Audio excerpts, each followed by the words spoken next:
Hello, everyone. My name is Matt Schmidt, and I guide people to heal themselves using powerful methods of hypnosis. And today in this video, we're going to talk about the biology and the power of belief. Belief is so important. We can really use it to our advantage once we know how it works, and we can use that for us.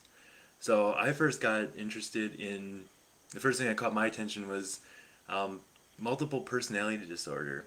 Um, there's been several case studies in medical journals about how um, people could change their physical characteristics with when they change personalities. Basically, they believed so strongly they actually knew that they were a different person, and they would change their physical characteristics. One of the cases I remember was a person would be allergic to orange juice as one person, and as the other person, they wouldn't be allergic. So they could be drinking orange juice and they'd switch personalities, and then they'd break out in an allergic reaction. Or they'd have the allergic response while they're drinking orange juice. As one person, they'd switch to the person that wasn't allergic, and the allergy would go away. Pretty strange, but there's been case after case of this. There'd be, um, for instance, some of the people would be colorblind, and then they'd switch to another personality, and that person wouldn't be. Um, there was also people that would need glasses as one person, and their vision was perfect as the other person. The one that really blew my mind is some of the people could actually even shift their eye color. So something that is, I don't know, I used to think was very concrete and was a physical characteristic that couldn't change. These people changed just by believing so strongly that their eye color was different as this other person. So this really fascinated me, and the cool part about this is these people they went beyond that state of belief where they actually knew of this other reality, and they knew this other person experienced this. So basically, you can believe anything, no matter how crazy it is, and that actually becomes your reality. Okay, reality is subjective, and every person has their own truth. So if you believe it to the point where you know it's true, it actually becomes true for you. And I'm sure people, some of you know people like they can convince themselves of something that everyone else knows is false. That it's like it hasn't happened, or but they're so convinced, or they say it so much that they convince themselves that they actually believe that they're lies. um, so that's the truth for that person. They actually believe that's true, and if you actually tested them on a polygraph, that would actually they actually think that's true. The nice thing about that is we can use this to our advantage, okay? Because reality is subjective. Even when we don't know that we're doing this, look at the placebo effect. That was one thing that always bothered me because even in terminal diseases, the placebo effect still came into play. So just because people thought they were given a treatment, it was enough to actually heal them. And even in like terminal cancers, it worked in like 8% of the people. Just by believing that a person in a white coat gave them something that would heal them. Okay? Um, I see this all the time in the work that I do. So I have people come to me, and I even tell them, like, whether you believe this will work or whether you believe it won't work, you're right. I've had people uncreate the healing that they got just because they believe so strongly that, oh, that didn't work. They can actually uncreate what happened in our sessions. So once I let people know this, then they can use that and not get caught in that cycle. So I've also had people come to me that actually created physical symptoms of a disease.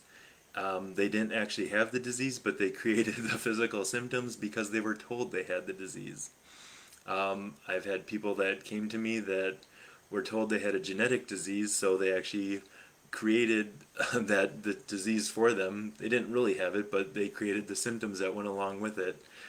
Um, and they created that disease because everyone in their family had it, so they thought they should too.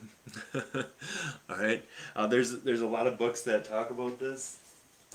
Um, there's a lot of books that talk about this for you that are kind of verging on going over from the science and everything behind things. I see it all the time now, but I help people change their beliefs and get incredible healing. So, and letting go of some of those old beliefs that don't serve them anymore. A lot of these beliefs come from childhood, or they're from people that people trust. They're given to them by doctors, like, oh, you have 2 months to live. Well, they take that belief and they carry out, I have 2 months to live. Um, so just be careful of what your beliefs are, where they come from. Are they your beliefs? You can do this on your own. You can say, well, where did that belief come from? Is that mine? A lot of our beliefs come from our parents and or come from the people around us when we're very young. We're very impressionable at the early ages. So here's one of the books that I would recommend. It's called The Biology of Belief by Dr. Bruce Lipton, and he actually is or was a professor at the University of Wisconsin in Madison, and he actually looked at how belief affects things on a cellular level, on a genetic level, and how our beliefs actually create some of the things we see in genetics and create things on a cellular level. So that's a good read, and it's a good transition over into some of this more woo-woo stuff. So I definitely recommend that.